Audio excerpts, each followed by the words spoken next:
Okay, I think we're just going to get started. We're going to, I think, be able to move through these bills pretty quickly. We're going to start with Senator McKay on Senate Bill 209.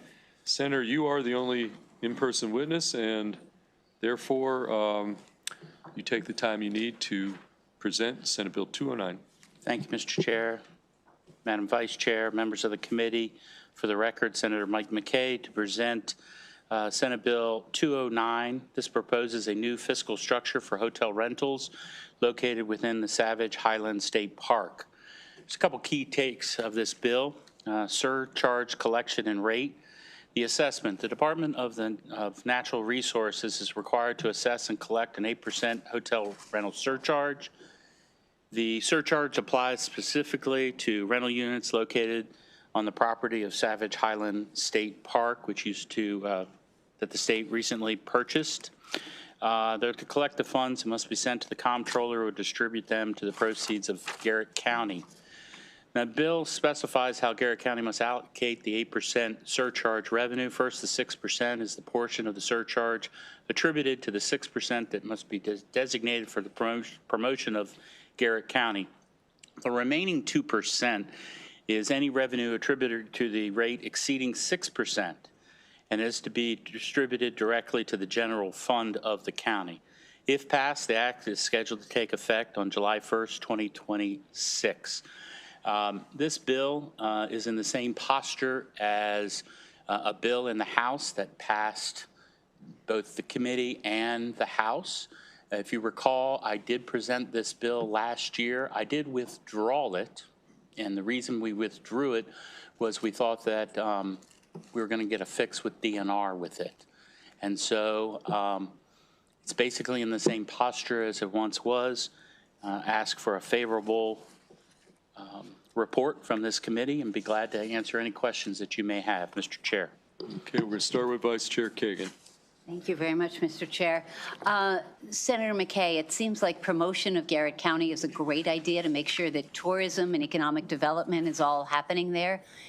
At the same time, I know the county's revenues are tight. I'm just curious why. I'm not sure I've seen the either or, either for promotion or for the general fund. Aren't local leaders generally just always going to take it for the general fund and not do the promotion? Well, this bill actually, when Savage River Lodge was purchased from DNR, I believe it was for $8 million, and there's about $2 million that's going into capital improvements for it. The county ended up losing approximately $40,000. And then the assessable, they lost about $60,000. And so really what this bill does is make the county whole. Got it. The county does appreciate the investment by the state for this, but on the same token, when things are tight, we're just looking for an opportunity to make them whole. So each year it could vacillate between promotion or general fund, depending on... No, I believe it's stayed exactly at the 6% and 2%. But therefore, if the committee sees differently, we'd be glad to entertain that. Obviously, it's your bill at that point. Thank you, Senator McKay. Thank you, Mr. Chair. Thank you. Okay, Senator Hester. So is the bill in the same posture it was last year? It's my understanding, yes, ma'am. That's as we asked it to be drafted, yes. Okay. And so I was trying to remember that there was some concern about how much of the tax was being passed on and whether the people coming to stay at the hotel could afford the assessment. Yeah, so one of the things that DNR has put in an opposition letter has talked about that the stays were at $300 a night before. Now they're planning on knocking that down to about 50% of that to make the stays a little bit more affordable for people to come. Well, as much as I appreciate that, at the end of the day, that's to the detriment of the local county and the tax that it was getting. When we took this off of the tax rolls, I have a problem. You may or may not recall, I actually went to the Board of Public Works and thought that it was not a good acquisition for the people of the state of Maryland. The Public Works decided 2-1 that it was a good, and this is just one of the ramifications from it. So we're really just trying to make the county whole for the amount of money that it lost when Savage River Lodge was sold to the state. And I tend to believe that, speaking then and then speaking now, I understand we're trying to make it more affordable, But I also tend to believe that I'm not exactly sure that government should be competing with the private sector.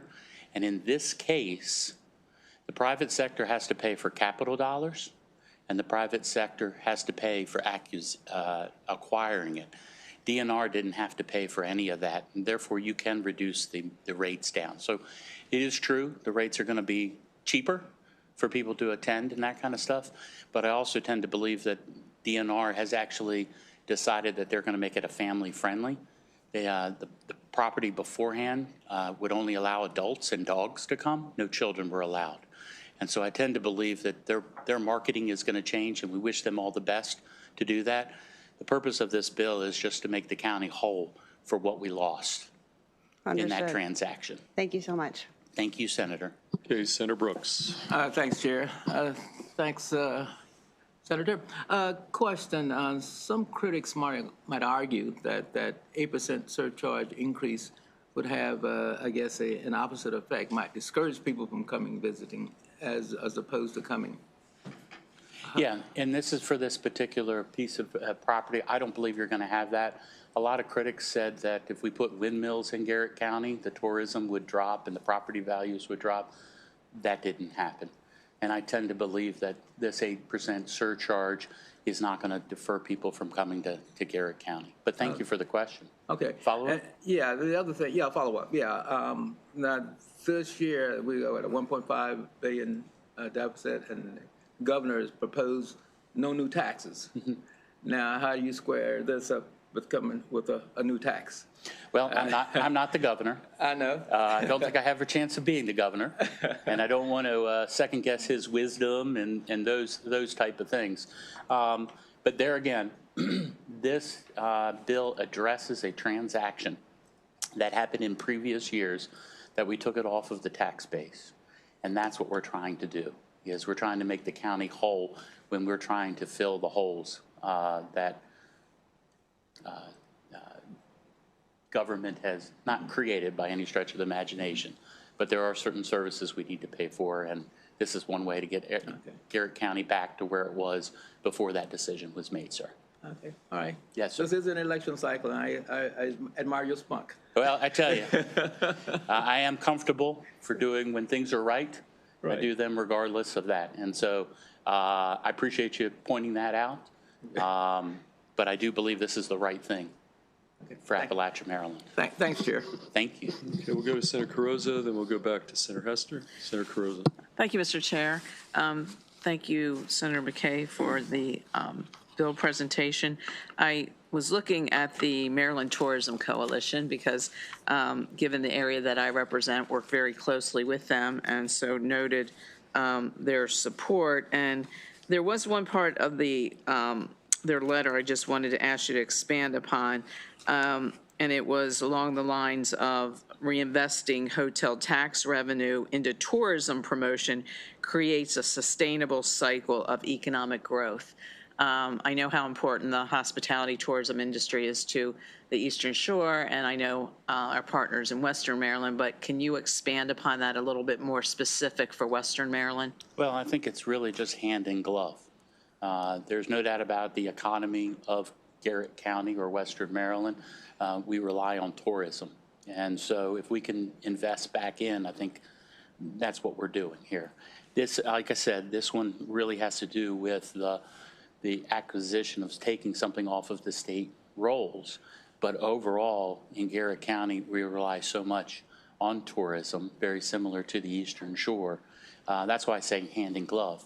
But when you actually go outside the tourism part of it, people will say, Deep Creek Lake, it's $1 million homes. It's true. But you go half a mile or even a full mile outside of the McHenry, Deep Creek area, you have generational poverty. And that's why one of the reasons that I talk about Appalachia, Maryland, and those are services that the county government needs to provide, and we need to figure out a way to pay for that. So if we can take the benefit of the tourism and handle those issues that Garrett County is now having to backfill, that's what the purpose of this bill is. But you're exactly correct. We appreciate everything they do on the Eastern Shore when it comes to tourism, just difference between sand and mountains. Thank you.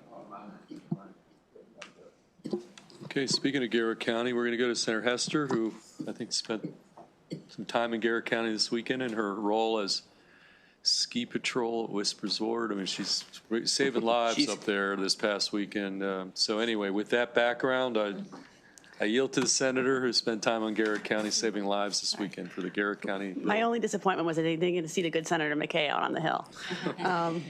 Yeah.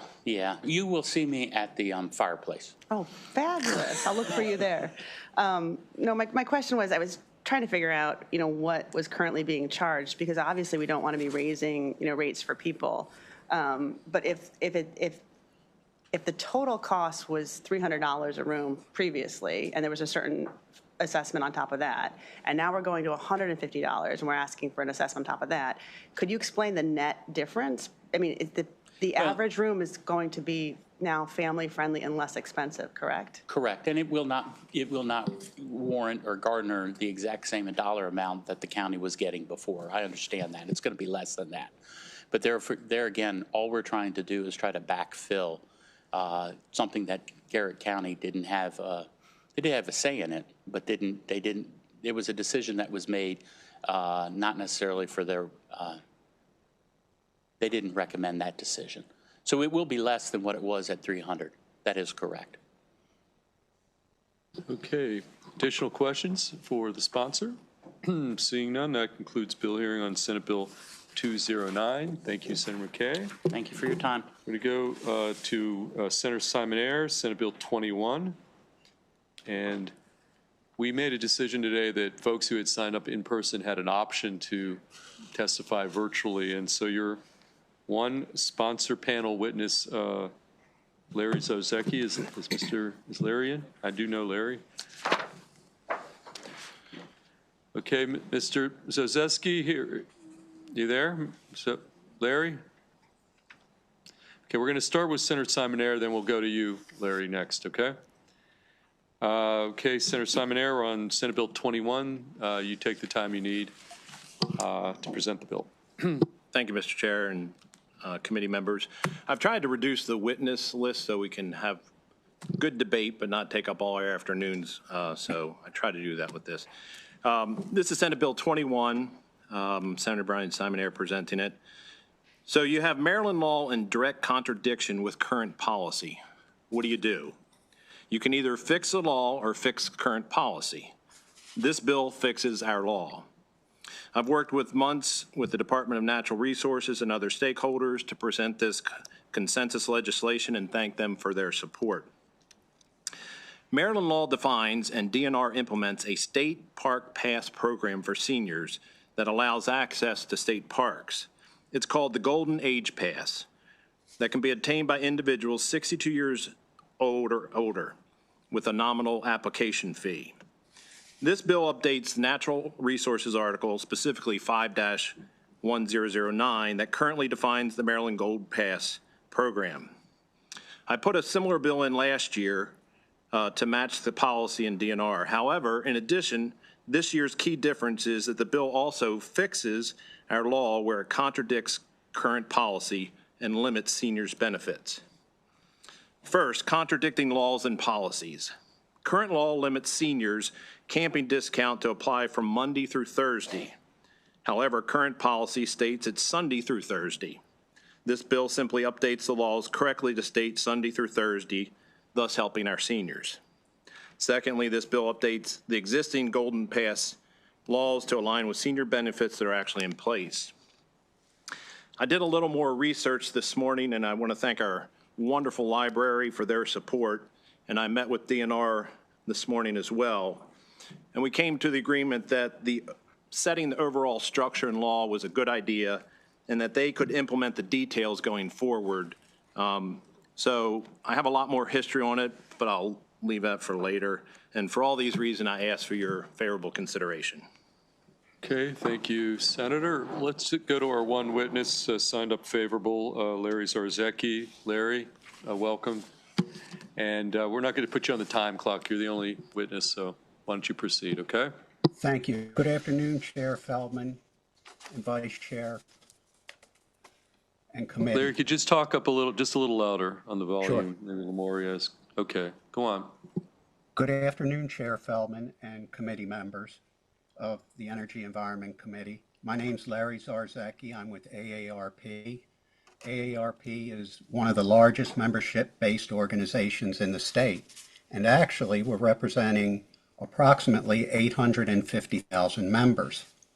We're strongly in favor of this bill, and to echo everything that Senator Simon Ayer, who we thank for sponsoring this bill, we would like to add the positive impact of outdoor recreation on mental health.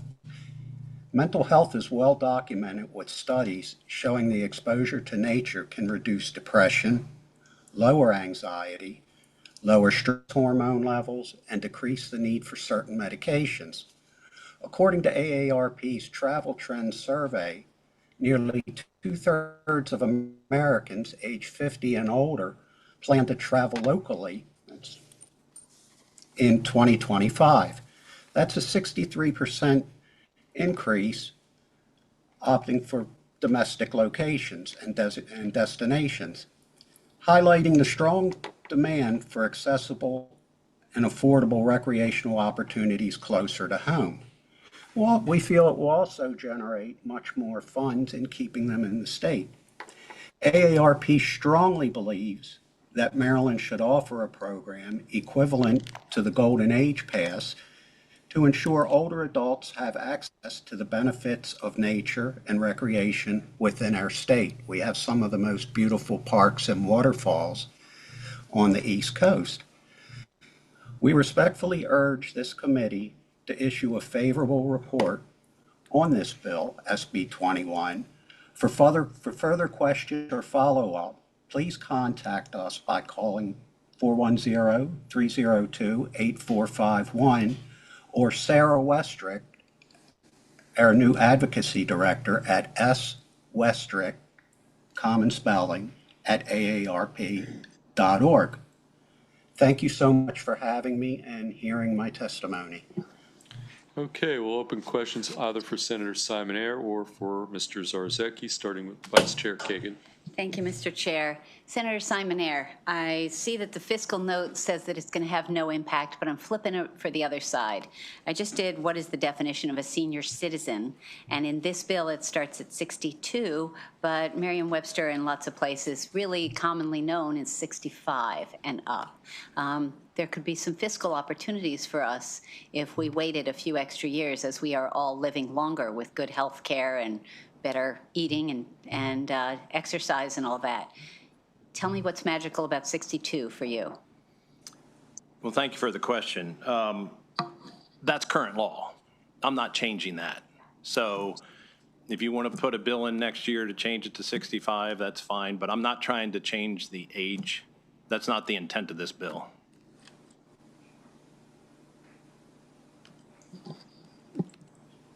Mayor, I don't know that that's our only option. Of course, of course. Good. Thank you. Thank you, Mr. Chair. Okay, additional questions? Seeing none, that concludes the bill hearing on Senate Bill 21. And Senator Simon Ayer, you're going to stay right there. We're going to go to the next Simon Ayer bill, Senate Bill 161, and you are the lone witness. So you can proceed. Oh, and Mr. Zarzecki, thank you for your testimony as well. Okay? Thank you, committee. To the next bill. Thank you. Thank you, Mr. Chair. Senator Brian Simon Ayer presenting Senate Bill 161. DNR will be submitting support letter late. Just got very busy, but I talked with them this morning. They are supporting this legislation. This bill does two things. One, it provides parity between the current serving Maryland National Guard members and those that complete their service when it comes to the entrance of state parks, and it expands the veteran identification allowed to enter a state park free of charge. First, under existing law, active duty service members and Maryland National Guard members are granted free access to state parks. This bill simply ensures we honor former Maryland National Guard members as well as they were granted free access to the state parks. Secondly, this bill expands the allowable identification form used for veterans to enter state parks. With the recent passage of the veteran notation bills on state professional licenses and identification cards, there are also now acceptable forms of identification. That's the bill, and for those reasons, I ask for your favorable consideration. Okay, questions for Senator Simonaire on Senate Bill 161? And we've got Senator Harris. Appreciate that, Mr. Chair. When it comes to, appreciate the bill as well. When it comes to veterans, as 11 years that I served this great nation, one of the things I hear all the time from people is that, we give veterans more than enough, right? But no one says that when we're in war and give our lives, and some folks, sometimes I tell the unseen injuries that some of us have that we have to deal with. So bills like this, I think, are vital and important. I just wanted to say appreciate you for bringing this because it helps a lot for folks' mental health, folks that's suffering from PTSD, and just folks just getting away and just experiencing the nature. And so I just want to say I appreciate this bill. It's helpful. And thank you for your service. I have another bill upstairs today dealing with mental health with veterans as well. But while I didn't serve in the military, my father did and had some others do that. I worked as a defense contractor, so I went all over the world and worked alongside the military, and I saw their dedication. And I said, if I have an opportunity to help them, I will do it. So this is me giving back to what I saw was dedication from our men and women. Okay, any additional questions for Senator Simonaire? Okay, seeing none, that concludes bill hearing on Senate Bill 161.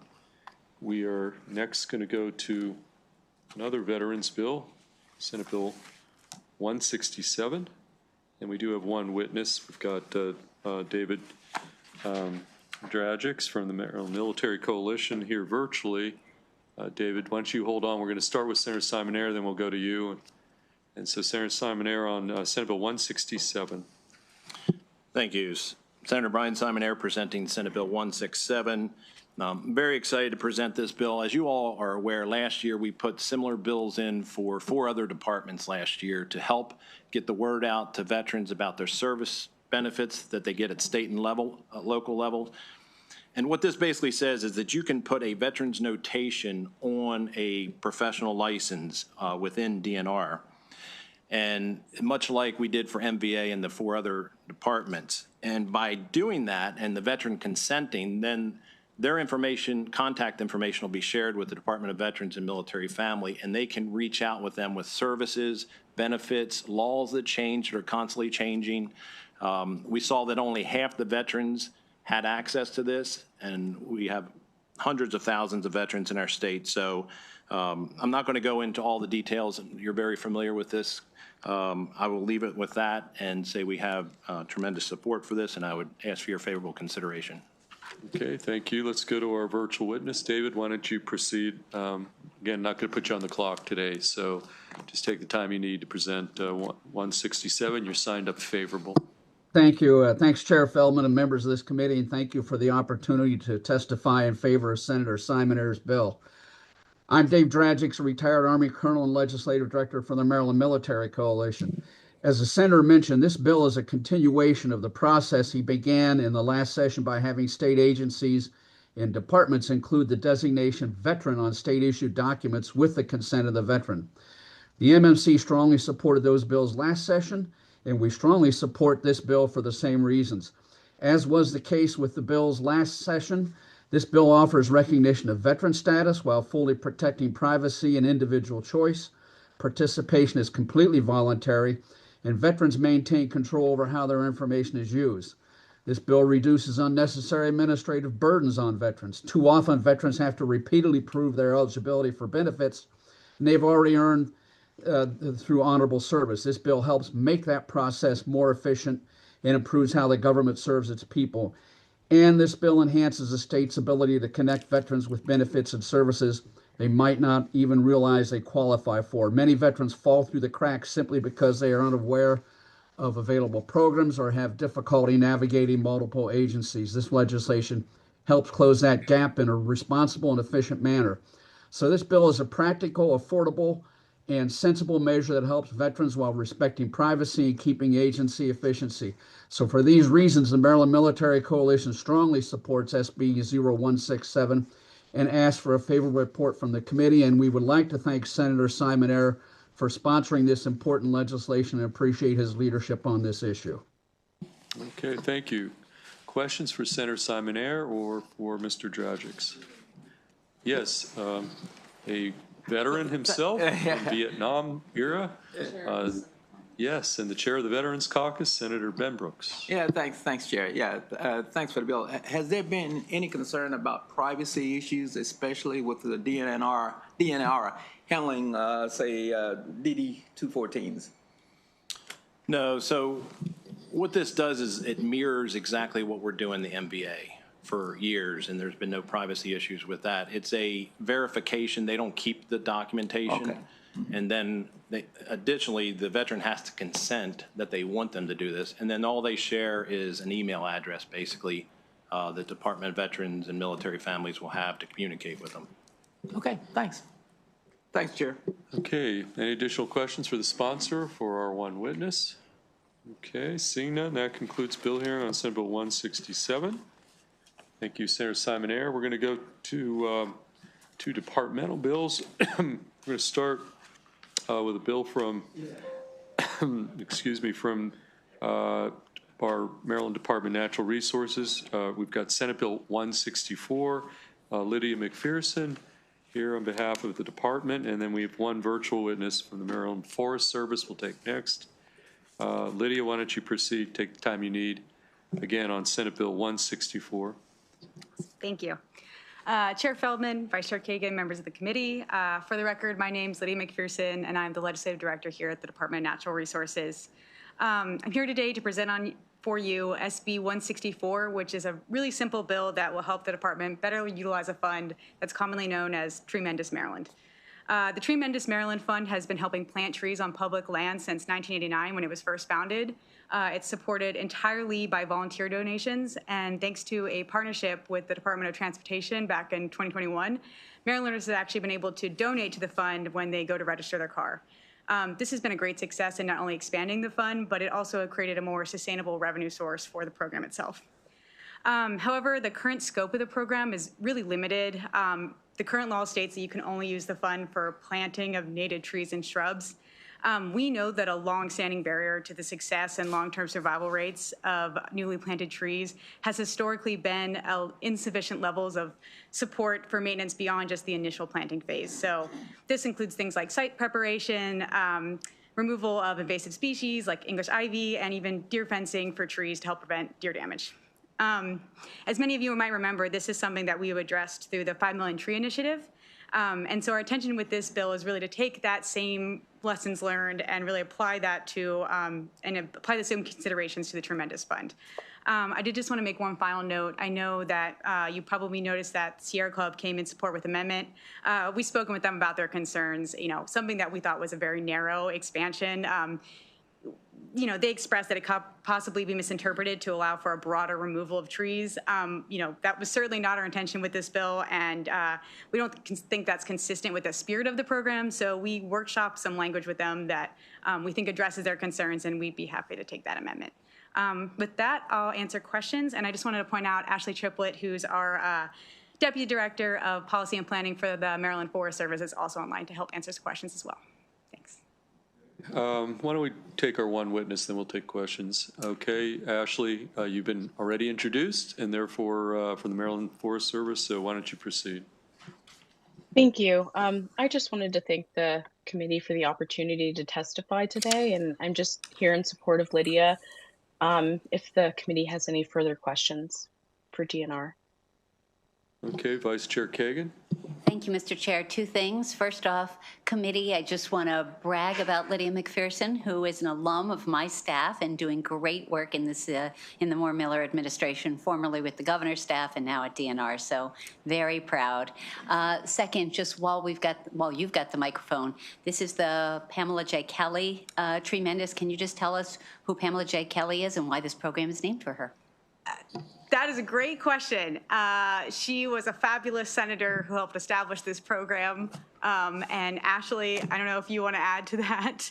Very passionate about tree planting, and we thank her for that. Ashley, anything else you want to add to the name of the senator, or the senator who was the inspiration for all this? I'm sorry, I don't have any more background on Okay, that. no worries. Just one thing on the amendment. So who has this amendment? Do you? I will follow up. This was Okay. a conversation that was You're brought going to to us. get this to April Morton Absolutely. soon? Okay. Yes. Any other questions? Senator Simon Ayer, and then we'll go to Senator Carozza. Thank you. I just want to give a shout out to Lydia. She's been doing a great job. I worked with her for the last 6 months on a lot of different pieces of legislation. There is one more testimony in here that has a requested amendment. Had you seen that from the Maryland Native Plant Society? I had not had a chance to review that as of Okay, yet. so No. when you come back with that other amendment, just let us know. Okay, yeah, I know there was some concerns that maintenance could be considered logging, and again, this is a community forestry program meant to put trees in urban and public settings, so that's obviously not our intention. Okay, Senator Carozza? Chair, and thank you for the presentation of the bill. I just wanted to ask if there had been any interaction with the Maryland Forest Association on this legislation. We did socialize that language with many folks, and nobody had expressed any other concerns besides just the logging concern that came from the conservation associations. Thank you. Okay, any other questions? Seeing none, that concludes bill hearing on Senate Bill 164. We next go to another departmental bill. We're gonna go to, is Lisa Horger here on Senate Bill 178 from the Chesapeake Atlantic Coastal Bays Critical Area Protection Program. And we've got Eric Fisher from the Critical Area Commission, both from the Critical Area Commission. So this comes from the commission. And then we have one virtual witness unfavorable we'll take up next. So Lisa, do you want to start, or Eric, whoever wants to start? I will start. Okay, again, we're on Senate Bill 178. Thank you, Chair Feldman and Vice Chair Kagan and members of the committee. For the record, my name is Lisa Herger. I'm the Legislative and Regulatory Manager for the Critical Area Commission.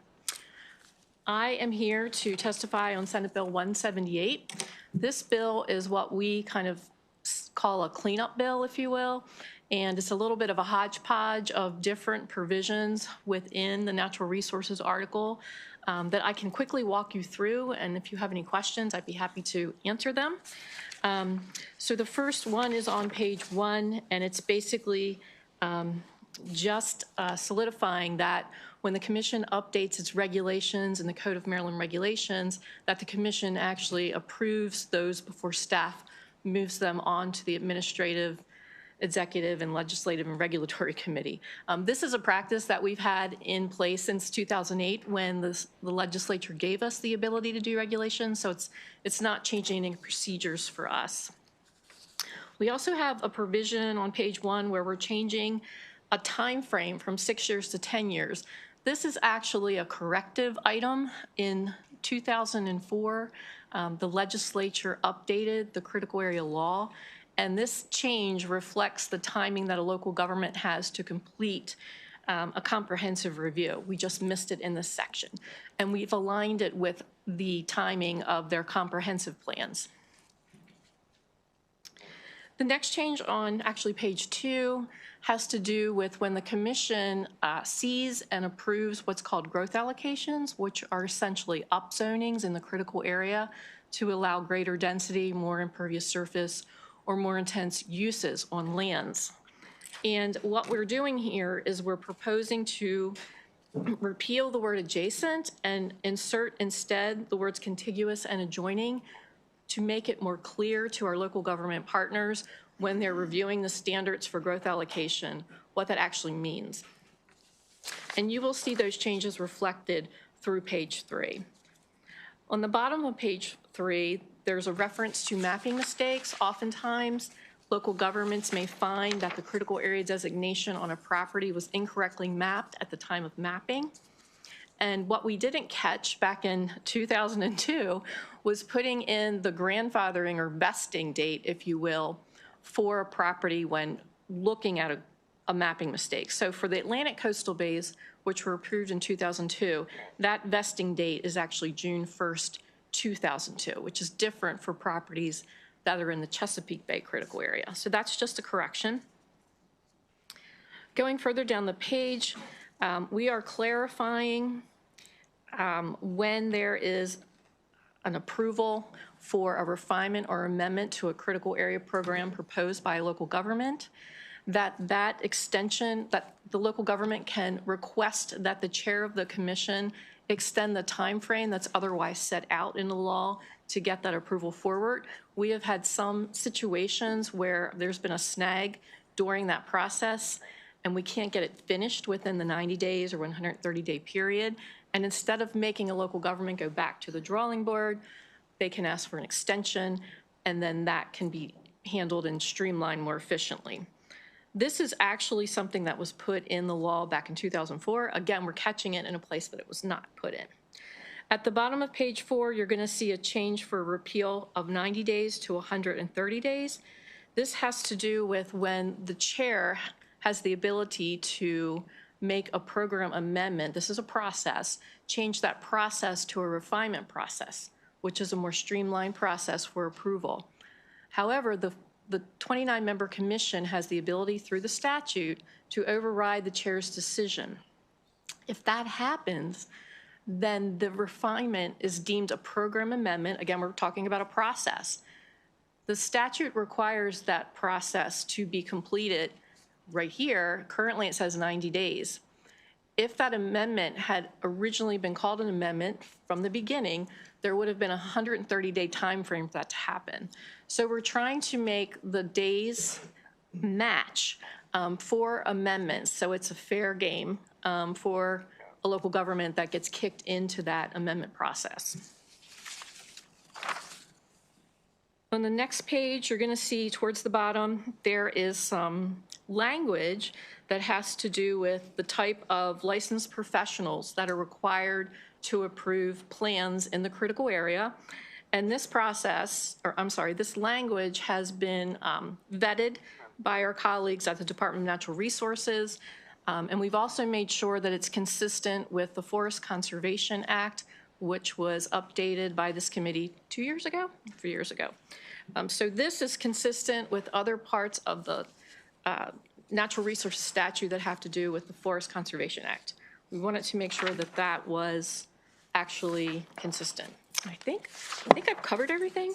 So that concludes my testimony, and we respectfully request your favorable recommendation. Okay, Mr. Fisher. Thank you, Chair Feldman, Vice Chair Kagan. Also, special shout out to our Senate co-chair of our Joint Legislative Committee, Senator Washington, and members of that committee, Senator Simonaire and Senator Carrozza. It's good to see you all. This really is a cleanup bill in the direction of efficiency.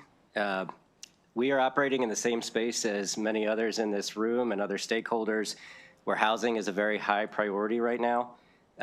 We're also operating under a governor's executive order from last year that directed us to increase the efficiency, predictability, transparency, and reduce processing times for development applications. This bill is in part about that, and it will accelerate the review process. We are aware of two concerns that I think you may hear a little bit more about in a moment. I thought I just might take a moment to weigh in on those. The first is the 40-day extension to that amendment process. And the reason we're looking for that extension to match the existing amendment process is because of public participation.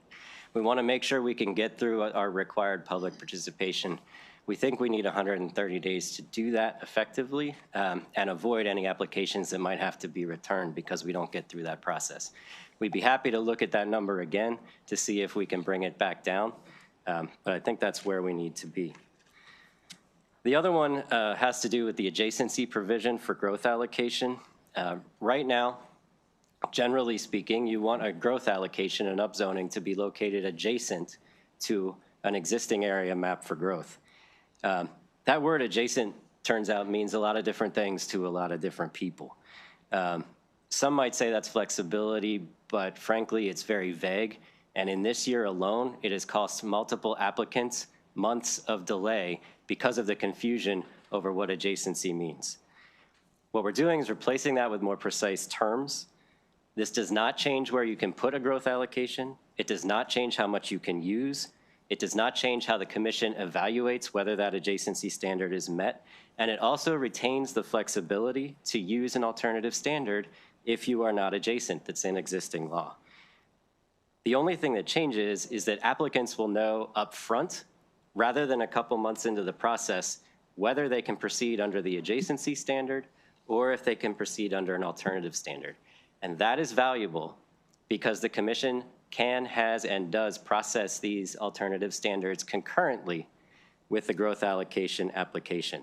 It is simpler than the growth allocation itself, and it extends beyond the life of a project. So once one is adopted, it is there for future projects to use. We're essentially keeping the flexibility that's already in the statute while removing the ambiguity that is causing applicants delays. We appreciate the committee's time in considering this bill today. We also appreciate the warm room, and we're here to answer any questions you may have. Okay, we're going to take questions of our two witnesses from the Critical Area Commission. Questions, starting with Senator Washington. Thank you, and thank you very much. I appreciate the updating of this part of the code, and we have lots of work to work on some other areas of the code as well.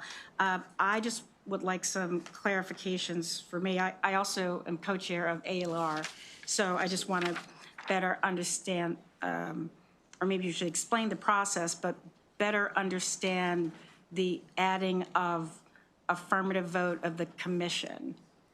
Is that in the proposal of regulation, or is that meant to direct the ALR? I just need to understand better. This would be on page, well, the first page, and Natural Resources Article 8, so line 19. Absolutely. As an executive commission, we have more decision makers, more cooks in the kitchen than you would at an agency. So as you know, when an agency goes forward, it's the agency head that signs off. I guess I would be the closest equivalent to something like that as the chair. But our practice has always been since 2008 that the full commission needs to affirmatively vote both to approve for proposal and approve as final. It certainly does not change the ALR process. But yes, there'd be a vote in both cases. Okay, so then when the commission is recommending, is proposing regulation, right, it's been directed to propose regulation under law or something, it's Correct. changed, or it sees it's being required, then there's an affirmative vote. Is affirmative vote, is that a majority? Is it a just of Yes. of the members? Under our bylaws, it would be a simple majority. And then the other, Mr. Chair, is on page 5. And I'll have to look and see what this subsection is dealing with, but it's on page 5, line 17. And it, says subject to F, which F's not there, so we can't see F, so I'll have to go look and see what F is. But subject to F of this section, if a person cuts or clears, this is existing law, so it's not, I just want to understand existing law. So could you explain B and what F is? I think we might turn to Lisa, who has the full book here. Yeah. Looking for F, in search of F. So it'd be 8-1815.1, and it's talking about clearing trees, We do. and it's in violation of a local approved program. Okay, that's weird. So B, subject to F.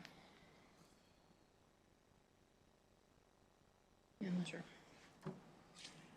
Where is she? She's right here. She's in B. Subject okay. to subsection F. Huh, that's not in this. I don't have the updated code, I guess. I'm sorry, I don't have the updated code apparently, so I can't tell you what F is. Lisa's book stops at E, It does. I'm like, Okay. but we will get you an answer So, to that. okay, so I guess, generally speaking, this is about what happens when a person in this case is a developer, like would that be a developer or a plan? Can you explain what each of these are? yes. So if a person, whether it is a private property owner or developer, cuts trees and they have to replant them, there has to be a plan prepared. And currently, the law says state forester, registered professional, landscape architect, goes on and on and on. What has happened in the past couple years in updating the forest conservation law is during that process, this language has been updated. So what we're doing is we're simply trying to mimic what is already in the other portion of the natural resources article with regard to what types of professionals are required, what kind of licenses they need to do these plans. It's the same as FCA. I think I'm looking at the portion where it says that they've done this in violation, okay, of the local critical area or of some regulations, right? And it talks about who brings an action and that the chair can bring an action, the local jurisdiction can bring an action.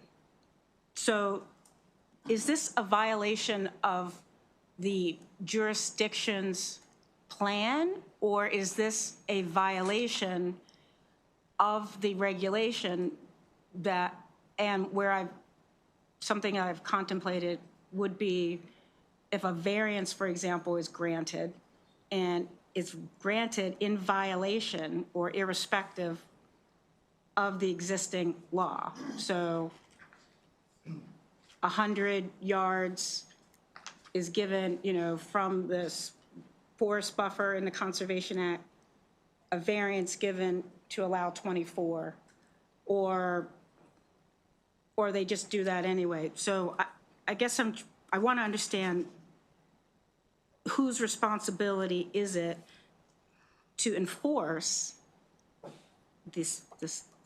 That's what this section, this B seems to be about. Am I wrong or what? No, you're not wrong. Okay. So this section is specifically about cutting trees. Yes. There is a separate section in the statute whereby the other situation that you mentioned was if a local government made a decision that was contrary to either the statute or the commission's regulation. Right. And that's a separate Okay, but in this situation In this situation, it can be a host of different folks who are responsible for enforcement. It primarily rests with the local jurisdiction because the cutting of the trees would be in direct violation to the local code requirements. Every county in the critical area and local government has specific tree cutting limitations. And if those are exceeded somehow, then the local government is the first line of defense. Yeah. They can ask the chair of the commission for assistance in that. Okay. And this is my last thing, trying to understand our existing law. So in this case, if a jurisdiction is unwilling, is there anywhere in the code, or can we add to the code, or just what, can other persons, can stakeholders, can people who are impacted, people who participated in the hearing process, the review, is that contemplated anywhere? And then that's my last question. Sure. Thank you, Senator. If an individual were to have standing because of a harm or a proximity or something along those lines, then they could enter into the issue that way. Okay, so this could be amended to include a definition of who would be authorized to do that. That right to standing exists as it does. It does, So. but we could reference it. Okay, thank Certainly. you. Thank you.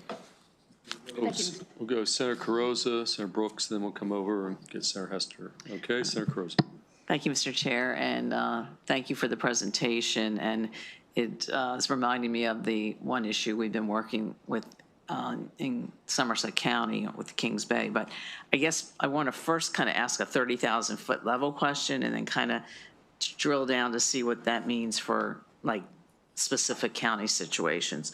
So if what we're doing here is trying to foster more sensitive development activity for certain shoreline areas to minimize damage, if that's kind of the 30,000-foot goal, and then we have these standards and procedures, and you're coming in with a bill to alter the standards and procedures. I think, first of all, from the standpoint of truly understanding the standards and procedures, like the average person, when they look at the, the definitions of adjacent standard and then the contiguous and adjoining standard, for the average person trying to work through an issue on their property, it's very confusing. So I don't know from the standpoint of just being able to kind of explain to the lay person, just kind of in general. And then when you have a situation, because you're also charged with working, in cooperative basis with the state and with the local governments. So when you have a situation, and I do appreciate the fact that there has been, that effort to work through my specific case, but it just raised to me my involvement with it, the complexity of the standards, number one, before we even talk about changing them, just the, understanding the standards.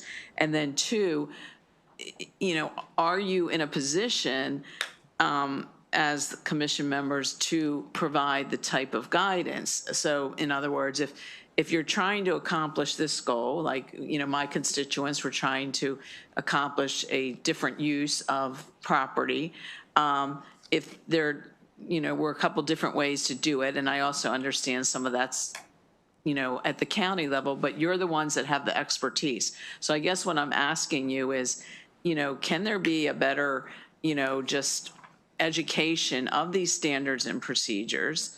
And maybe this is something you're already working with MACO and I'm not aware of. And when you have specific situations that are brought to your attention, can you be part of navigating it instead of just hunkering down on pretty complex definitions?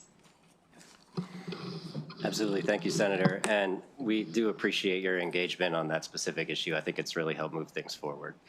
So a few pieces in there. A major goal since the beginning of the critical area program has to been ensuring consistency in the implementation across 64 different local programs. We have 16 counties, 40-some municipalities in Baltimore City. So where we can achieve clarity, that is ideal. We don't want citizens in different counties living under different sets of rules simply because of interpretation. So when it comes to adjacency, this is one of those terms where we're finding people at the beginning of the process end up sort of submitting under different rules because they're told different things about what it means. By the middle of the process, we realize we have an issue, and so we have to go back, and that's where people end up getting delayed. So this terms contiguous and adjoining were specifically chosen because those line up with the terms used for municipal annexation. And those terms have a very long and specific meaning and track record, both in law and in the courts. So it will mean very clear things to people right off the bat. That said, we get the best outcomes when the state and the county and the applicant are speaking at the outset. So we absolutely, at the front end, yes. And we do encourage that whenever we can. We have 18 staff. The majority of that staff are assigned to specific counties to provide liaison services. So we are out there, we are talking where we can. We have quarterly meetings with local planning officials to disseminate information, get feedback. Even with all that infrastructure, we are really struggling with this term and we are seeing people delayed, which is why we felt compelled to come to you all and ask if we could clarify the verbiage. And you're committed to continuing that, what I would call technical assistance to either an applicant or to the counties? Absolutely. It's a huge part of what we do. Thank you. Hey, Senator Brooks.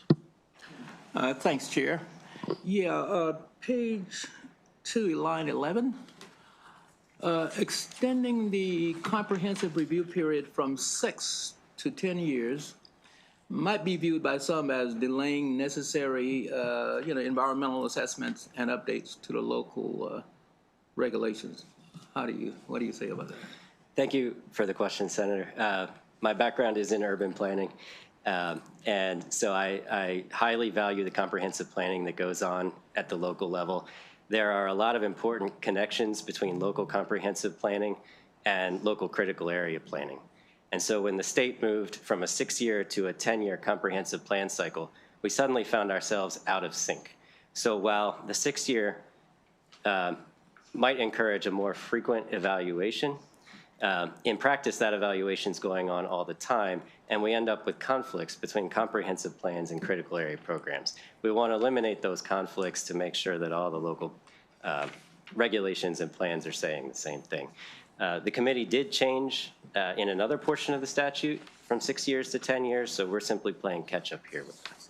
Okay, thanks, Chair. Okay, Senator Hester. Thank you very much. I appreciate that you're both here because I heard different things from each of your testimonies. And I was kind of zeroing in on the adjacent versus contiguous language and wondering what that meant. And then I heard you say, our governor's focused on, housing affordability. So I'm like, oh, okay, so if we implement this change, are we taking land out of the critical infrastructure areas? But then I saw that MACO is opposing and the builders are opposing it too. And so then I thought, well, maybe we're getting more land that's open for development or less land that's open for development if they're opposing it. And so that leads me to the fundamental question. Are we including or excluding more parcels with the change from adjacent to contiguous and adjoining? Appreciate the question, Senator, because I think this really is the crux of the whole thing. Before this bill, you can locate an upzoning, a growth allocation, anywhere in the critical area. After this bill, you can locate a growth allocation anywhere in the critical area. This is simply whether you are going to proceed under the adjacency standard or an alternative standard. So you have to make a determination about whether a specific proposal is adjacent in order to know which standard you are going to proceed under. But it's not a defining question about whether you can proceed or not. You can proceed either way. It's just track A or track B. Track A and track B, is one of them more stringent? They are not more stringent, they are simply different. The adjacency, a non-adjacency standard has to be reviewed by the commission alongside the growth allocation because it's an amendment to a local code. But that does not take any more time than the growth allocation, and it can proceed concurrent with the growth allocation. We have a number of counties that already have these in place. We're very used to doing it. So I'm still trying to figure out which way the land is moving. If you are more moving to the commission's review, if we have the contiguous and adjacent language, will more parcels be reviewed by the commission and less by the counties? We are not changing how we interpret the word adjacency. We're simply making it more clear how we interpret the word adjacency so that people don't get halfway through the process and realize they have to back up and use a different standard. Okay, I think we'll have to take it offline. Absolutely. Okay, Senator Washington. Help and also affirm in my own mind the purpose of this. So it's a way of making a decision. And what is it saying? What factors you take into consideration, right? So if you're looking at a development that is going to have a air quality impact, a critical area impact, and that impact could be increasing water flow, et cetera, or allowing that to happen. Its impact is if it's within a certain, if it's next to a school or an area that's already flooding or something like that, then taking into consideration the impact of that development site on the surrounding area will allow other factors to be considered. Would that be sort of the case? And the other, if it's clearly this area is not contiguous, it's on its own, then you don't necessarily have to take into consideration impacts on parcels outside. And just finally, that's because the way that permitting is done, it just looks at the site itself and not what is around it. So the developer just has to, is it true that the developer of the plan just has to account for what's being produced or created within that particular area and not its potential impact around. Would that, is that any part of? I would offer a slight friendly amendment to that one. We are charged with looking at the environmental impact of a growth allocation proposal, whether it is adjacent to another growth allocation or not. Maybe a quick example would help. Say a school would like to expand in the critical area, and this school is located in a rural area, so there's no other planned growth area around it. But they need that growth allocation because the school is a fairly intense use. They would not proceed under the adjacency standard, but they could proceed under an alternative standard that says you don't have to be adjacent if you are a school. That's an example of a non-adjacency standard. And we do these standards many different ways, many different times, all over the critical area. So it's simply another way of classifying growth allocation to allow it to move forward. It essentially adds, if we were, and move forward. exactly. It's not restricting. It essentially, if this were statute, Yeah. it would add an or to the standard that says you have to be adjacent. You have to be adjacent or. And if we didn't have this option, they would not be able to contemplate a new school because they don't have the growth allocation that they need. That is correct, yes. Okay, any additional questions? Okay, we do have one unfavorable witness, Dominic Butchko from Mako. And Dom, is Dom on the line? And then we're going to get to Senator Sidnor for our final bill of the day, which is going to be a little longer. Okay, Dom, let's look for you. Okay, Dom, you're signed up unfavorable on Senate Bill 178. So why don't you proceed and say what's wrong with this bill? Mr. Chair, members of the committee, Dominic Butchko with the Maryland Association of Counties here in respectful opposition to Senate Bill 178. First, I just want to say we've already had some conversations with the Critical Area Commission, and over the years we've built up a great relationship. While we have concerns with the legislation as drafted, we want to continue those conversations. That being said, I think the main themes of counties' opposition have really already been hit on. Number one, again, that adjacency versus contiguous and adjoining standard. The way that our technical folks, the folks on the ground to implement this every day, we view contiguous and adjoining as more restrictive, particularly in an environment where we're being told housing needs to be a priority, affordability needs to be a priority. We view this as limiting the flexibility of local jurisdictions to approve developments within the critical area. Additionally, there's the question of lengthy reviews. We touched on that somewhat. I think my members understand the intent of where the Critical Area Commission is going by extending the review period from 90 days to 130 days in certain circumstances. Our opposition there is just more broadly based on the philosophy and policy. We're in an environment right now where we're being told to do more with less, we need to expedite, et cetera. And so giving the state additional time to review when we're under the metaphorical gun, that seems to be counterproductive. So again, we really look forward to working with the committee and working with the commission here. We just think there's some disagreement between what should be the priority for this particular session. And as such, we urge an unfavorable vote on Senate Bill 178. Okay, any questions for our witness unfavorable from Mako, Mr. Butchko? Okay, seeing none, that concludes the bill hearing on Senate Bill 178, which brings us to our final bill of the day from Senator Sidnor, Senate Bill 255. We do have a number of virtual witnesses, but we're going to let you start. I think we may have one in person and then everybody else is virtual, but Senator, take your time, and you're going to be on Senate Bill 255. Thank you for your patience. I do want to get you back to JPR, and so. Okay, this is the Voting Rights Act of 2026. Senator Sidnor. Thank you very much, Mr. Chair. And committee, Charles Sidnor for the record on voting, or actually presenting on Senate Bill 255. And I plan on not taking too much time because this is a product that actually this committee helped to produce after a hearing last year and a few hearings prior to.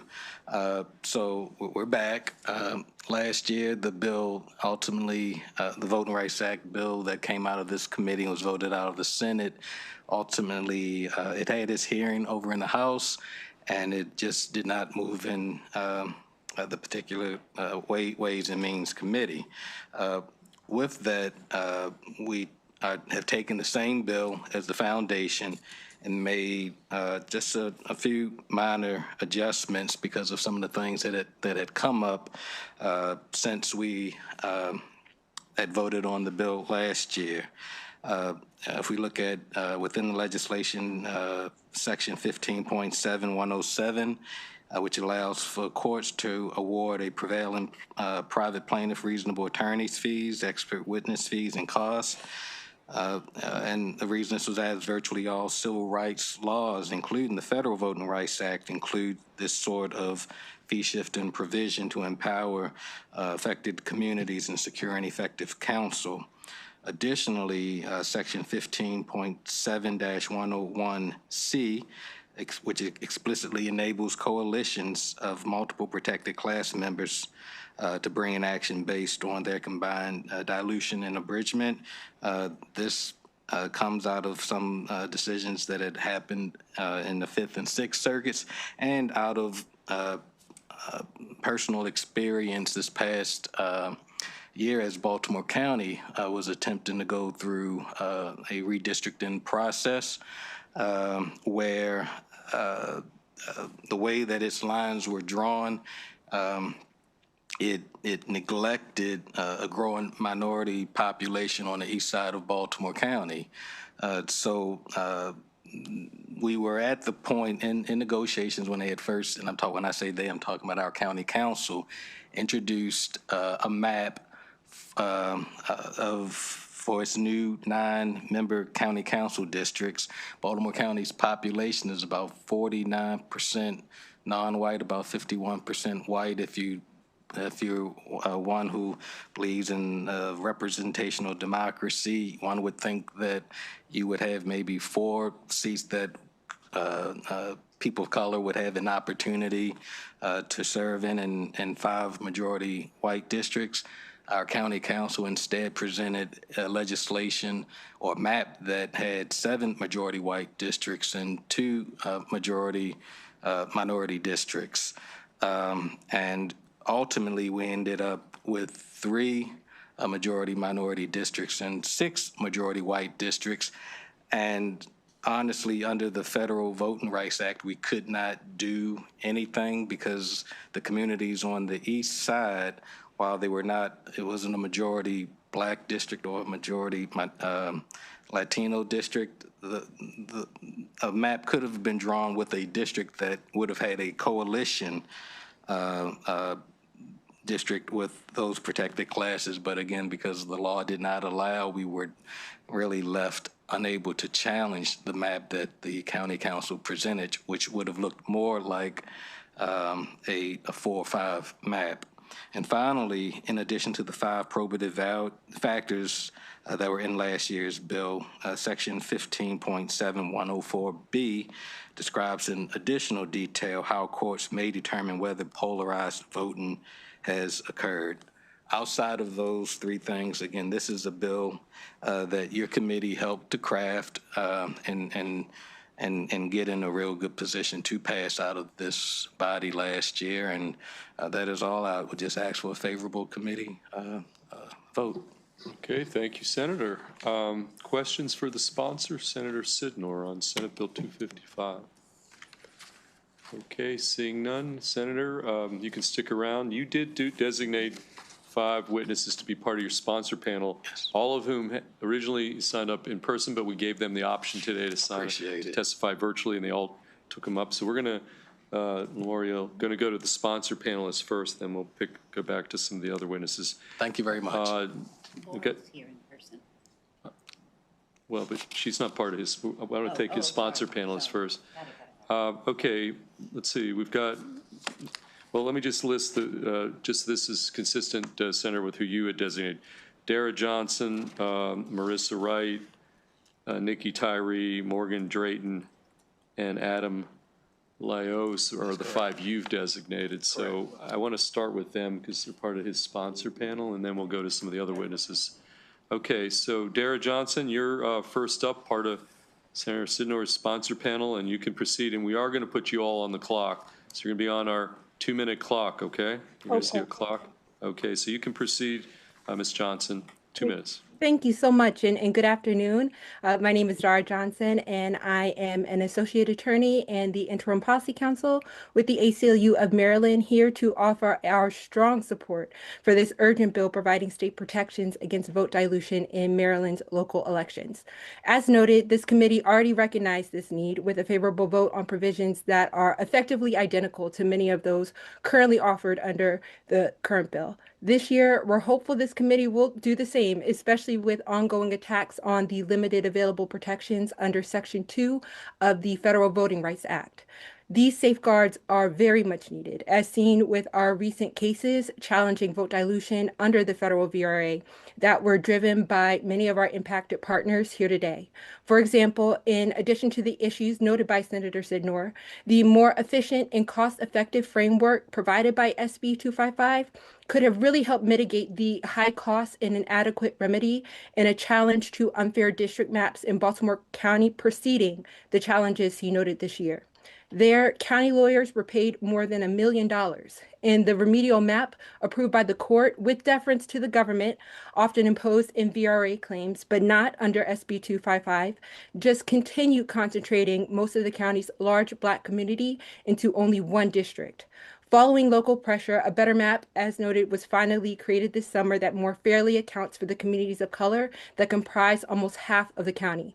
SB 255 would have also benefited our recent litigation in Wacomico County and the town of Federalsburg in Caroline County, where at-large voting systems diluted the voting power of their large communities of color for many years. More equitable district systems were finally imposed after prolonged litigation. In Federalsburg, this allowed for the election of 2 Black women to the town council after 200 years of operating as an all-white government, despite Black residents comprising the largest portion of the local population. As members of the same racial groups often vote for the same candidates, with many preferring those of the same race, the absence of elected officials sharing the racial identity of a large portion of the voting population can signal an imbalance in voting power. This imbalance ultimately disconnects voters from the decisions that shape their communities and undermine our very democracy. So with that, we urge a favorable report on SB 255. Okay, given the kind of the structure here, why don't we just, after each person testifies, we'll open up for questions. We'll just go one by one here through the list. Any questions for Ms. Johnson? Okay, seeing none, thank you, Ms. Johnson, for your testimony. We're going to go next to Marissa Wright, who's also part of Senator's sponsor panel. Ms. Wright, you're on the 2-minute clock, so you can proceed. Signed up favorable. Thank you. Good afternoon. My name is Marissa Wright, and I'm an attorney at Campaign Legal Center, which is a nonpartisan organization that defends and promotes voting rights. CLC offers this testimony in strong support of SB 255 as a core piece of the Maryland Voting Rights Act, because it will codify and clarify key protections against racial vote dilution. And I want to start by thanking the committee for passing this bill last session and urge you to pass it again for the same reasons you did before, particularly because there could not be a more critical time to pass a state voting rights act, given the erosion of the federal VRA and increasing federal attacks on the right to vote. Although existing Maryland law prohibits racial discrimination in employment, housing, and other areas of public life, there is currently no state law barring racial discrimination in local elections. But SB 255 fills this critical gap and codifies the right of voters to challenge election methods that dilute the voting power of historically disenfranchised communities. This bill also clarifies and simplifies the overly complex legal test federal courts have created for vote dilution in order to make it more administrable, predictable, and less costly. It requires plaintiffs to first prove that there is polarized voting, which just means that there is a difference in the electoral preferences between the affected community and other voters. And then second, that the challenged election method dilutes the community's voting strength in a way that could be remedied by adopting an alternative district or election method. Finally, this bill empowers state courts to consider a wider range of locally tailored remedies if a violation is found, and then choose the one that's best suited to help the impacted community. If enacted, this bill would be a critical tool to protect voters from discrimination in voting. And we therefore strongly urge you to again pass the bill out of this committee. Thank you. Okay, thank you. Any questions for Ms. Wright? Okay, Senator Washington. Thank you, and thank you very much, and thank you so much for testifying. And I meant to ask this of the bill sponsor, but I think I can ask as well. So we often think of the right to vote being protected at the federal level. So, so is it the case that under our state law, so if you're participating in a state election, anything around that, that we have laws or protections for voters? Is that we have it in a state? Is that correct? So there are federal laws that offer some protections at the state and local level, such as the federal VRA. But what's critical there is that those claims under the federal VRA have become so burdensome and cost prohibitive and only cover a narrow slice of the actual discrimination that's occurring, such that many issues at the state and local level are not actually going to be solved by those federal protections. No, I understand. And so there is, I guess, there's not a specific Maryland or local set of protections for Maryland voters that addresses the different types of election boards and the specific types of experiences that you see at a local level. You can't simply compare them or insert what's at a larger state or federal level into the local level. Would that be correct? Because I think most people think, oh, well, we have these protections, but this bill is here because we really don't. Correct. That's true. There is no Maryland law that prohibits racial discrimination in voting in local elections. Or protection, we'll forget specifically race, et cetera, but just in general, I believe across a number, the right to vote, one person, one vote, just any Marylander's right to vote is not specifically protected in Maryland law. We've relied on federal, is that? Yes, there are a few protections offered by the Maryland Constitution, but I think in terms of what you're speaking to, that's not yes, there. Okay, great. Thank you. Thank you. Okay, any additional questions for Ms. Wright? Okay, seeing none, let's go to the next witness on sponsor panel is Nikki Tyree. Ms. Tyree, welcome. Where is Nikki? I'm here. There you are. Okay, Nikki, you're on the 2-minute clock, and again, you're signed up favorable, and you're part of Senator Sid Norris' sponsor panel, so you can proceed. Thank you. Good afternoon, Chair Feldman, Vice Chair Kagan, and members of the EE Committee.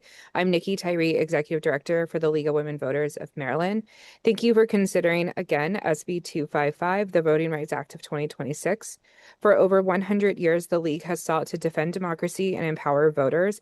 However, this empowerment is difficult, if not impossible, if voters are living in structures that are designed to purposely keep their vote diluted. Under the Trump administration, this continued threat grows more and more each day.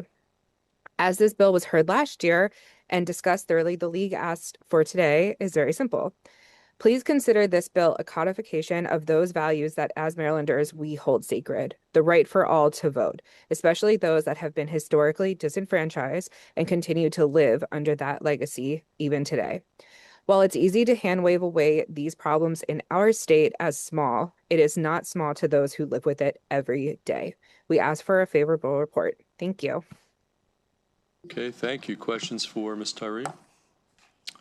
Okay, seeing none, thank you. We're going to next go to the final member of the sponsor panel, Adam Alaos. I don't want to muck up your name, but sir, you are the final member, and well, actually, Morgan Drayton's here. Let's go to Morgan Drayton. I want to do this in the correct order. Morgan, sure. I see you there from Common Cause, Maryland. Again, you're on the panel, and you're on the 2-minute clock. Okay, Morgan, why don't you proceed, and then Adam will go to you next, okay? Thank you. Good afternoon, Chair Feldman, Vice Chair Kagan, and members of the committee. My name is Morgan Drayton, Policy Manager for Common Cause Maryland, here in support of SB 255, which would create a new prohibition against vote dilution in Maryland state law. As mentioned by the sponsor and by previous speakers, this is legislation that this committee and chamber has passed previously, so I will try to keep my remarks pretty brief. But I think we can agree that this is a very scary time to be alive for all of us, and many constituents feel that their leaders aren't doing enough. The public needs to know that their state and local leaders are taking every step possible within their authority to protect our institutions and all of our rights. They need to know that we don't stand to lose critical protections that advocates like us fought and died for just over 60 years ago. What we're seeing almost every day at this point from the federal level are attempts to move us backwards from the progress that we've fought tooth and nail for, back towards Jim Crow era laws that suppressed the Black vote for generations. But with SB 255, Maryland can fight back. The protections outlined in this bill give you all the opportunity to communicate that this chamber is working to protect our rights. These protections are essential to ensure that all Marylanders, particularly those from historically disenfranchised communities, have the equal opportunity to elect the representatives of their choice. We know that when voters of color are systemically prevented from electing their preferred candidates, entire communities are left without a voice in decisions that directly impact their lives. Combating vote dilution at the state level is a necessary step towards making the vision of a government that's truly of, by, and for the people a reality. At a time when federal voting rights protections have been weakened and enforcement has become increasingly uncertain, Maryland legislators have both the authority and the responsibility to safeguard fair and equal access to the ballot in our state. SB 255 strengthens Maryland's democratic institutions and honors that legacy of the Federal Voting Rights Act and helps ensure that every eligible voter has the equal opportunity to participate. And for those reasons, we request a favorable report. Thank you. Okay, thank you. Questions for Ms. Drayton? Okay, seeing none. Okay, now, Adam, we're going to go to, you're going to be the final member of the sponsor panel. You signed up favorable, and you can proceed. You're on the 2-minute clock. Thank you. Thank you, Chair Feldman and Vice Chair Kagan. My name is Adam Liaz, and I'm Senior Policy Counsel with the Legal Defense Fund, or LDF.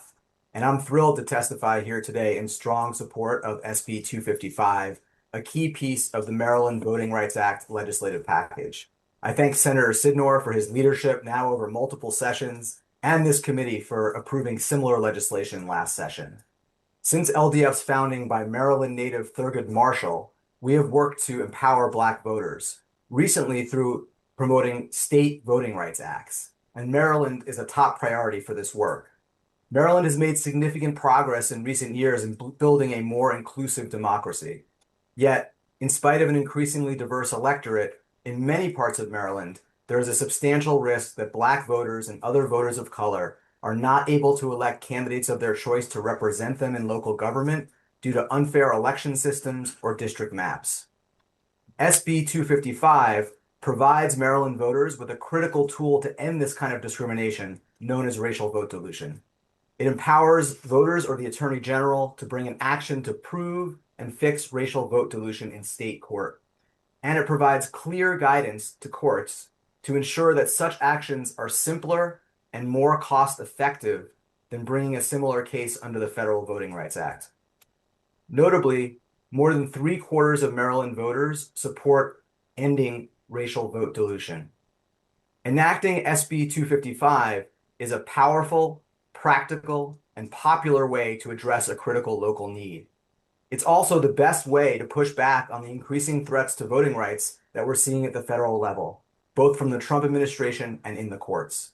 Maryland must act urgently to protect its own voters against discrimination. By moving SB 255 to the Senate floor, this committee can do just that. Thank you so much, and I'm happy to answer any questions. Okay, any questions for the witness? Okay, seeing none, thank you, sir. Okay.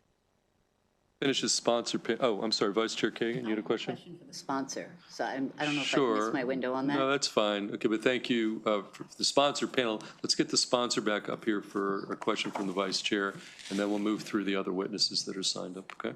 Thank you so much, Mr. Chair. I was reading through the testimony and grateful for all the support, as I am an enthusiastic ally on this bill. Your testimony, Senator Sidnor, says that many provisions of this bill have remained the same as the version you passed last year. So I just wanted to give you, just briefly, can you clarify what the differences are between last year and this year? Because many doesn't Sounds like there might be a lot of differences. And then secondarily, MML, the Maryland Municipal League, has come in against this. And so before they testify, I thought maybe you'd like to speak to the committee as to, you know, whether you're in conversation, whether it's fixable, or it's just a legit difference of opinion. Right. There were three things that I pointed out as to the differences. One is it deals with attorneys' fees. Second is the ability to create coalition districts. And the third is more descriptive items that the court can use to determine whether or not polarized voting had occurred. In terms of the municipal league, I had learned that they were in opposition this afternoon, so I have not had an opportunity to speak with them. But certainly I will be sitting here listening to what their concerns are. But I would certainly point out, and you said municipal, did you say MACO or the municipal league? MML, Maryland Municipal League. A number of the cases I pointed out my issues that we've had with Baltimore County. Yes. I believe the ACLU pointed out the issues that they had in Federalsburg, as well as one of the local jurisdictions in Wacomico County. So I will be listening with bells on to see what issues they have, and hopefully maybe some remedies that they would have for these smaller municipal jurisdictions. Great. And I'm printing out their testimony for you just so you've got it. Thank you. Thank you, Mr. Chair. Yeah, just to clarify, they're only submitted written testimony. They're not going to be testifying in person. Oh, okay. So, Thank you. Okay, let's just go through some of the additional witnesses. I've seen Reverend Jones on the screen here for quite some time. So, Reverend, why don't you proceed with your testimony favorable? 2 minutes, okay?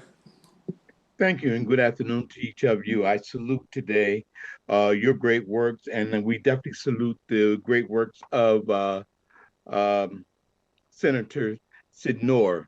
I am the convener for the Caucus of African American Leaders on Maryland's entire Eastern Shore, and we have seen so much interruption of the voting rights here on the Eastern Shore in the most recent years. I myself was very instrumental in working with the Federalsburg situation for 200 years, celebrating a bicentennial and never having a person of color as an official, elected official. And then we can draw from there, and we can run right over to Anne Arundel County, Queen Anne's County on Maryland's Eastern Shore, where we have had multiple cases of inclinations that would show that voters' rights is just being ignored.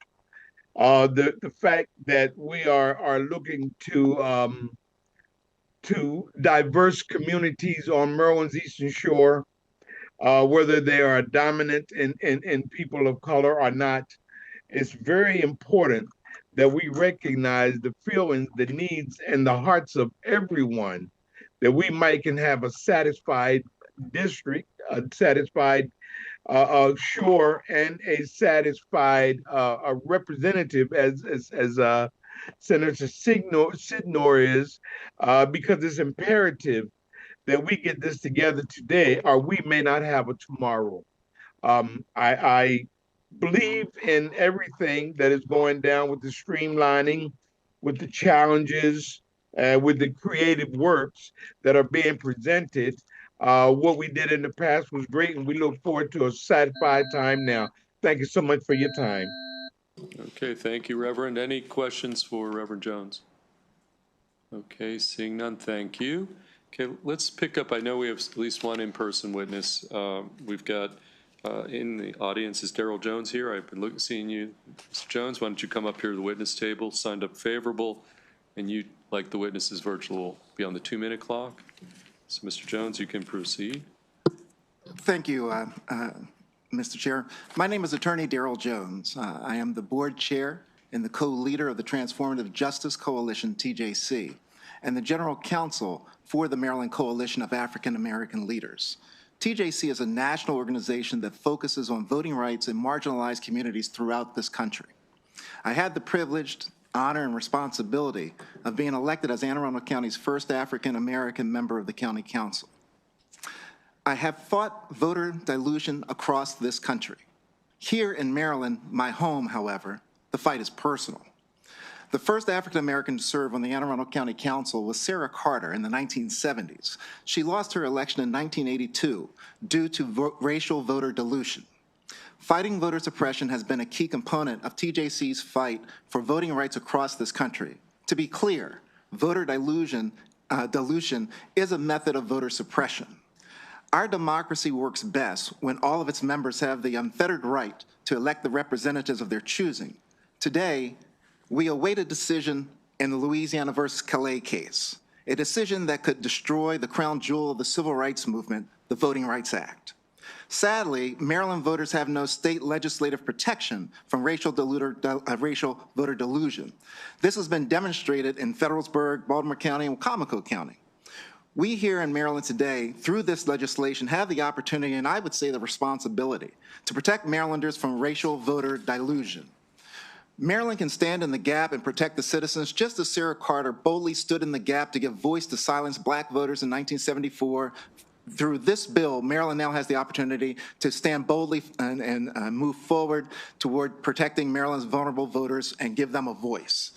Passing this legislation will be one giant step toward creating the beloved community of which Congressman John Lewis, America's voting rights champion, spoke. For these reasons, I made my way through the snow, ice, and everything else to sit here today and urge the committee give this a favorable report. Thank you. Okay, well, thank you for doing that. You had a virtual option, so, you know, we just so you know, we gave you that option. You chose to do that. Level of importance. Thank you. Any questions for Mr. Jones? Okay, seeing none, now you're released. Thank you, sir.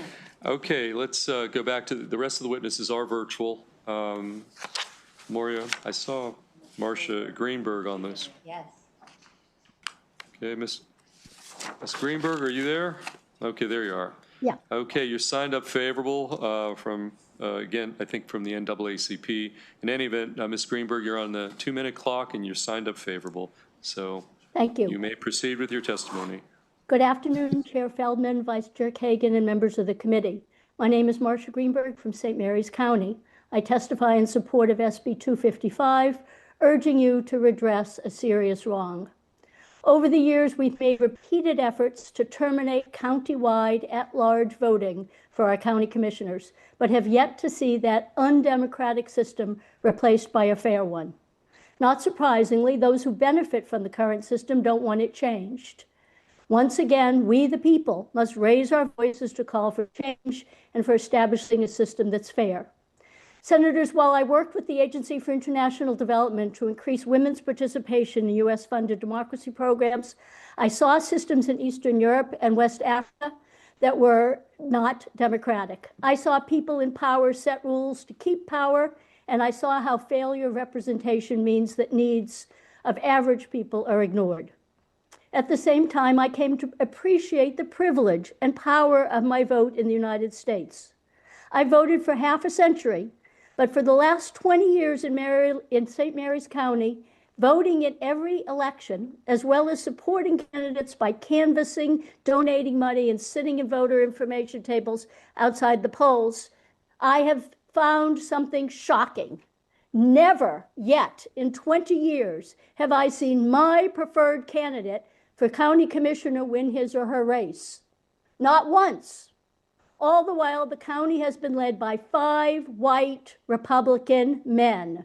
There's been no diversity of perspective, no women's voice at the table or behind closed doors, and no representation for our community of color. It's appalling that this system for electing county commissioners is rigged to undermine our votes. Distinguished members, thank you for recognizing that the current system is unfair and undemocratic.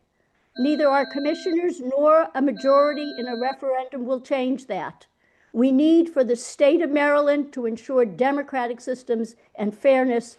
I urge you to issue again a favorable report. Thank you. Okay, thank you. Any questions for Ms. Greenberg? Okay, seeing none, we're going to go to the next witness, Monica Brooks. Ms. Brooks, I do see you there. signed up favorable. And there you go. And you can proceed with your testimony. You're on the 2-minute clock. Thank you. Good afternoon, Chair, Vice Chair, and members of the committee. My name is Monica Brooks, and I'm here today on behalf of Comico County and NAACP in support of the Senate Bill 255. It's truly unfortunate that legislation like this still is necessary. However, the reality is that voter suppression and oppression are still happening in real time. And we're grateful to Senator Sidnor for seeing communities that are too often unseen and for bringing forward legislation that centers equity and fairness. Our support for the bill comes from our lived experience. In December of 2023, Wacomico County NAACP, along with the ACLU and other members of our community, filed a lawsuit against Wacomico County Council, Board of Elections, as well as the Board of Education, because the at-large system in our county was racially prohibitive and diluted the voting power of Black people and marginalized communities. And in March 2025, we won that case. And as a result, Wacomico County has transitioned from that large system to 7 single-member districts, with 2 of them minority districts. That change strengthened democracy in our community. And our lawsuit did more than change our structure. It reignited belief. It brought renewed excitement when we were able to register to vote for the very first time, a 72-year-old Black woman in our community, because she never believed her vote ever counted. Rural communities like ours are often left behind when it comes to inclusion. Without clear statewide protections, exclusionary practices can persist for decades. Voting rights should not require a lawsuit to be respected.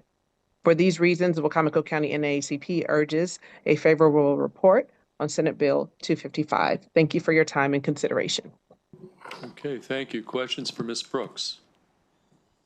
Okay, seeing none, thank you.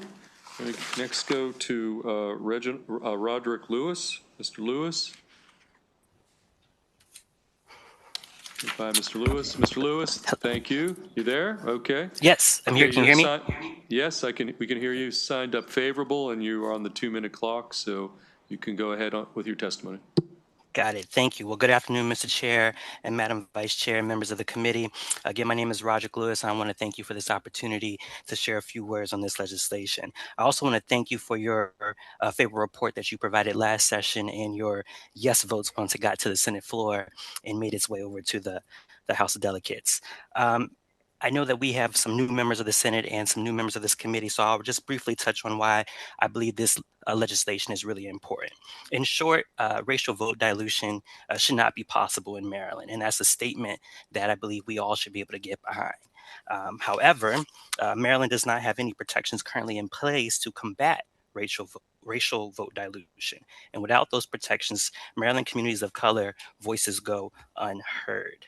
And when members of the public voices go unheard, it has a compounding impact on those voters losing confidence in local elections. And it then moves towards them losing confidence in state elections and our national elections. And speaking as someone who lives in Southern Maryland, has experienced this personally, I can tell you that when voters lose confidence in their elections, it's a snowball effect, and it carries on to other issues in the community. And so I ask that you guys help make Maryland much stronger by supporting the Maryland Voting Rights Act again this session and ushering a favorable report. And with that, I thank you for the time. And I thank you for making this hearing virtual, as many of us are trying to get through the snow would be challenging up to Annapolis. So thank you for that accommodation. Okay, well, thank you for your testimony. We have a question for you from Senator Harris. Sure. Thank you, Mr. Chair. No question, just a quick shout out to one of my Charles County Central Committee members for showing up virtually to give a testimony. We appreciate you being here and your expertise in this area on this particular bill. Thank you, Senator. Okay, any other comments, questions? Okay, seeing none, thank you, sir, for your testimony. We're going to move on. Who do we have next, Memoria? We've got Roland Patterson in the queue. Mr. Patterson, thank you. You've signed up favorable with amendments, so I'm not sure what particular amendment, but you've got the floor and you're on the 2-minute clock, but you sign up favor with amendments. I want to thank you, Mr. Chairman and members of the committee. It may be that I don't have amendments. Look, last year, the county where I serve as the servant president of the NAACP, Baltimore County, conducted a redistricting campaign beginning in January. As a result of the campaign, one of the protected classes in the county, the Hispanic class, which made up 50% or more of a concentric district, compact district, was denied a district, a voting district. Had this bill passed last year, the county's new districting law would be in violation of this state statute. I hail from Baltimore County, which is seen as a sophisticated upscale county. This law is in violation. I had a county councilman tell me that there was nothing I could do because no one on the federal level would enforce the Voting Rights Act. If that statement was not a declaration in favor of the need for this bill to pass and become law, I don't think one could be made. And so I'm going to stop viewing the clock right there. I'm going to say that my experience, my empirical evidence is that this bill is absolutely needed. If this is going on in Baltimore County, what's going on in Cecil County and in Wycomico County and other places like that? Thank you very much for your time. Okay, thank you, Mr. Patterson. Any questions for the witness? Okay, seeing none. Okay, I've got 3 more witnesses on my list. So, okay, who are we going to go next? Okay, Anne-Marie Abel. Miss Abel, you're on the 2-minute clock. You've signed up favorable from the St. Mary's County Democratic Central Committee, and so you can proceed with your testimony. 2 minutes.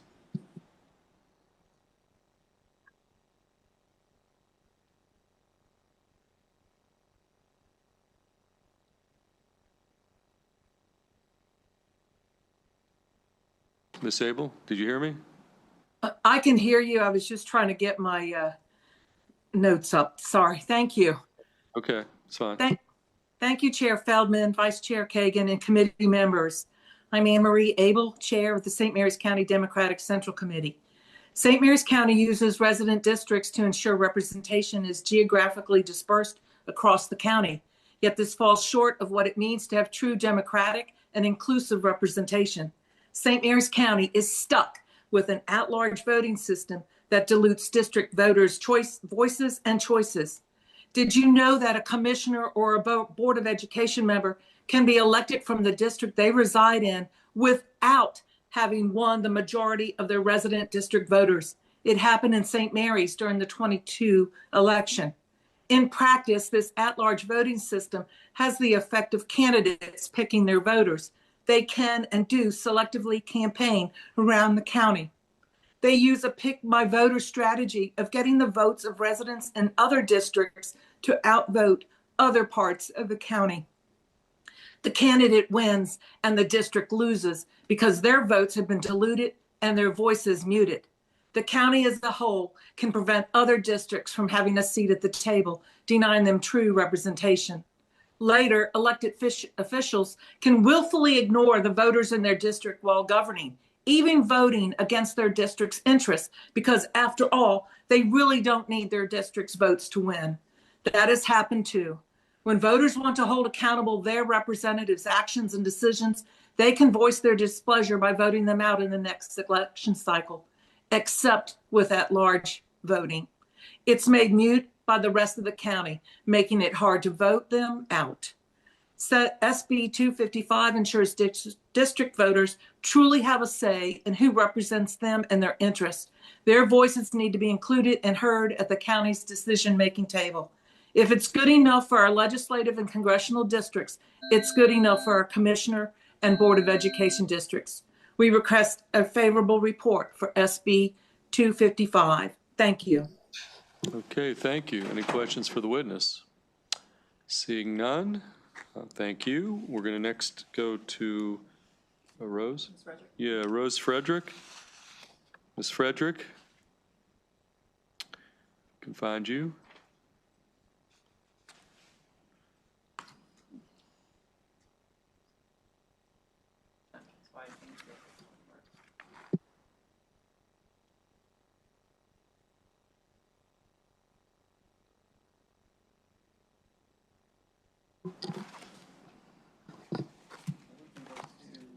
Okay, well, let's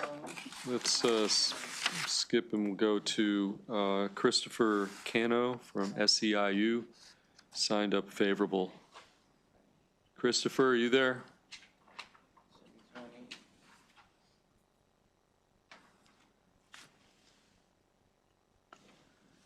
Okay, Mr. Cano, thank you for joining us. You signed up favorable, and you are on a 2-minute clock, and you can start right now with your testimony. Thank you. SEIU Local 500 represents thousands of public service and education workers across Maryland. Our members live and work in the varied counties and municipalities governed by the election systems that are being addressed in this bill. They're parents, neighbors, and essential workers who believe deeply that democracy works best when every community has a fair and meaningful opportunity to elect leaders of their choice and to influence the decisions that shape their daily lives. SB 255 is a necessary and timely response.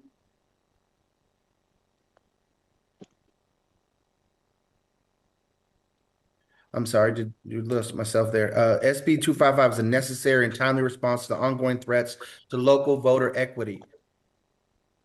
By prohibiting election methods that dilute or abridge voting strength of a protected class, this legislation strengthens Maryland's commitment to inclusive democracy and civil rights. And more importantly, it aligns with well-established Federal Voting Rights Act jurisprudence while addressing gaps left by recent federal court decisions that have weakened enforcement. It ensures that communities of color and language minorities are not locked out of fair representation simply because discrimination takes a subtler or more structural form at the local level. As a labor union, Local 500 understands that political power and economic justice are deeply connected. And for these reasons, SEIU Local 500 urges a favorable report on Senate Bill 255. Thank you for your leadership and commitment to protecting the voting rights and strengthening democracy in Maryland. Okay, questions for Mr. Cano? Seeing none, which brings us back to Ms. Frederick, who is our last witness of the day and on this bill. Ms. Frederick, we got to get you. Yes. I don't know what happened before, but can you hear me? Okay, you got to start your camera or your video. We can hear you, but we can't see you. Okay, there you are. How about now? Okay, Rose, you're the final witness here, and so you play cleanup and you get 2 minutes and signed up favorable, so you can go forward. Yes, I'm Rose Frederick. I'm reporting for the St. Mary's County NAACP. I'm a previous first vice president and previous secretary. I thank you, Mr. Chair, Vice Chair, and members.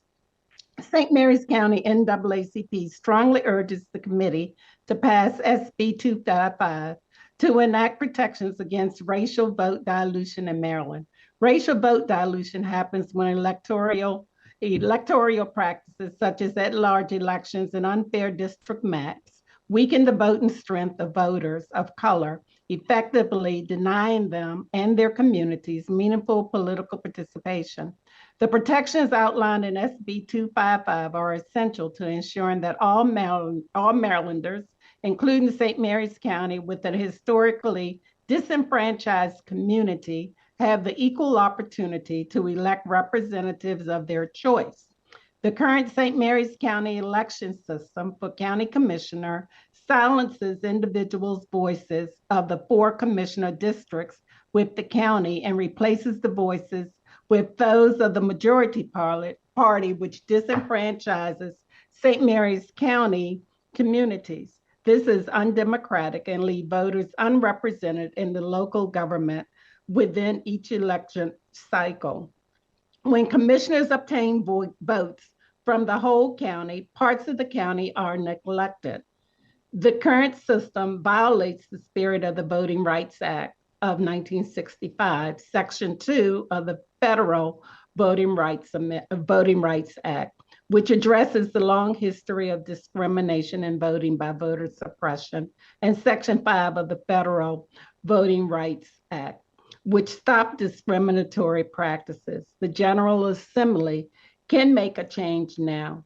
Voters in St. Mary's County, Oakville District 3, Lexington Park District 4 are disenfranchised because the electoral commissioners are not concerned with those districts' needs, which leave the districts unrepresentative. If officials are elected to represent their districts and not the entire county, it would make for a truer democratic representation for each St. Mary's County district. District needs, experiences, and voices would be heard, of which the current system of being elected by an entire county prevents, and district voters can hold their commissioners accountable at the election, at the ballot box. I ran for county commissioner in 2018, and it was an unsuccessful campaign because of the current flawed system of being elected by an entire county. The last time we had a person of color elected as a county commissioner was in 2008. That's sad. My district is now unrepresented because the elected commissioner is interested in other areas of the county and not the district he represents. Ms. Frederick, can you maybe bring some closure? We went way beyond the 2-minute clock, but I'm sorry, I didn't hear no, the that's bell. okay. Take your time. Just wrap up a little. Yep. I am at the end. My district is unable to vote the representatives out due to the flawed system. You can change the flawed system now. In closing, I'm asking for a favorable report. I'm sorry, I didn't hear the bell. No worries, no worries. Any questions for Ms. Frederick? Okay, seeing none, thank you for your testimony, and that completes our testimony on Senate Bill 255 and completes our work for the day. So enjoy the rest of your afternoon.